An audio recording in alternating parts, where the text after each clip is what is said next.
In 1979, 20-year-old John Capana was a contract worker performing maintenance at a New Jersey refinery.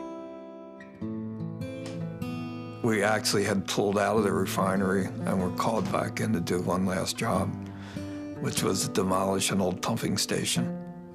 And we were told that it was a water pumping station. It was not a water line, it was a crude oil line, in fact. We tried to dismantle the pump, starting with removing the bolts from the flanges, and they were so corroded that we couldn't get them loose by conventional means, so we elected to use an acetylene torch at that point. As soon as the flange separated, it exploded. I was burned over 90% of my body. 30 years and over 75 surgeries later, Mr. Capana now assists other burn survivors as they recover from their wounds, often suffered on the job. Don't think that that something this tragic couldn't happen to you or somebody you love. This could happen to anybody. John Capana's life was changed forever by a hot work accident. Welding, cutting, grinding, seemingly a routine operation, until suddenly flammable vapors are ignited by sparks or heat.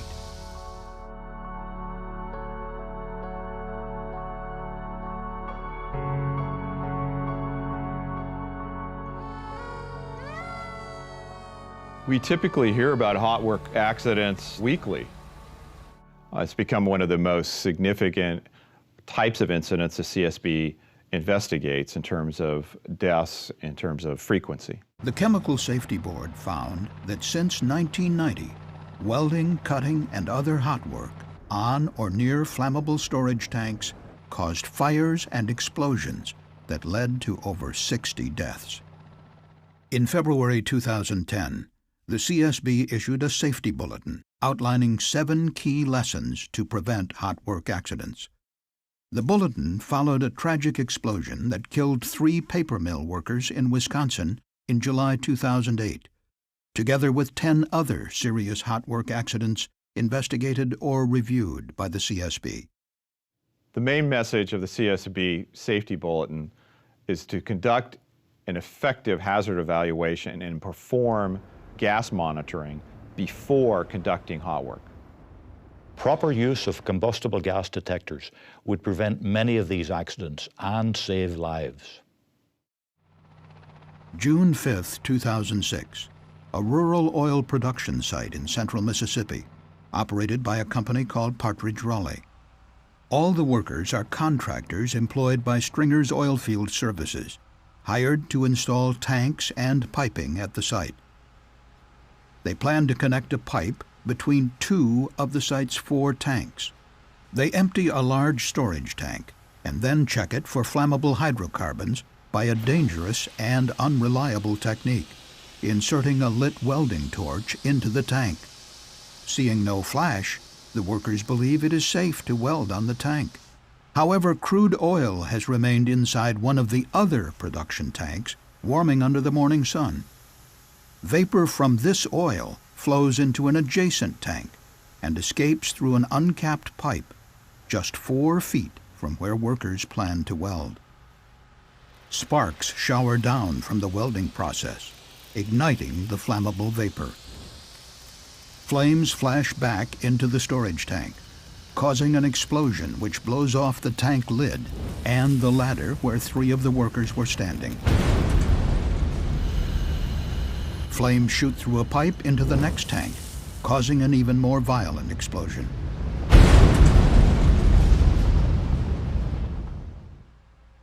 Three workers were killed, and the 4th was severely injured. CSB investigators noted that combustible gas detectors were not used at any time prior to or during hot work. Pożarowo had not established safety requirements for its contractors, and the contractor provided no hot work safety training for its employees. Hot work accidents affect workers not only in the oil and gas industry, but also across other sectors, such as food production, paper, and wastewater treatment. He was feeding you there. He was giving you a bottle. In October. And then you were looking at him like, what are you doing? Clyde and I were married about almost 2 years, together about 7. We share a child. Her name is Aaliyah Jones, and she is now gonna be 8, and she was 3 when he passed away. He was an all-around maintenance man at the Bethune water treatment plant in the city of Daytona Beach. I just assumed that he had a normal, everyday, 7 to 3:30, Monday through Friday job. Safe as my job, and I would have never dreamed in a million years he would have been killed in an explosion. January 11th, 2006. Clyde Jones is operating a crane at the wastewater treatment plant, while 2 other workers in a man-lift basket are removing a steel roof that covers 2 chemical storage tanks, one empty, the other containing about 3,000 gallons of highly flammable methanol. But no combustible gas testing is required or performed. The workers use an oxyacetylene torch to cut the roof into sections. Beneath them, methanol vapor vents from the top of the tank as the morning sun warms the liquid inside. Sparks from the torch shower down onto the tank, igniting the methanol vapor. The fire flashes into a corroded and ineffective flame arrestor and continues into the tank. Flames spread instantly, igniting the methanol inside. Burning methanol spews out from broken pipes, engulfing the 2 workers in the man-lift basket. One survives, one does not. Flames envelop the cab of the crane where Clyde Jones is sitting. When Clyde got to Halifax Medical Center, him and I were able to talk for about 10 minutes before they intubated him. He told me that he loved me and to take care of the girls, and he knew he was bad. He just didn't know how bad. And he asked me if I would promise to stay with him until the end, and I told him I would. The day after the explosion at the wastewater treatment plant, Clyde Jones, 40-year-old husband and father, died. The accidents at Bethune and Partridge Raleigh demonstrate the need to monitor the atmosphere for dangerous levels of flammable vapor. But monitoring must be done properly. Ineffective monitoring techniques can be just as dangerous as no monitoring at all. July 17, 2001, the Motiva Enterprises refinery, Delaware City, Delaware. Several contractors are repairing a catwalk in a sulfuric acid tank farm. Their task involves cutting near storage tank 393, which contains waste sulfuric acid and flammable hydrocarbons.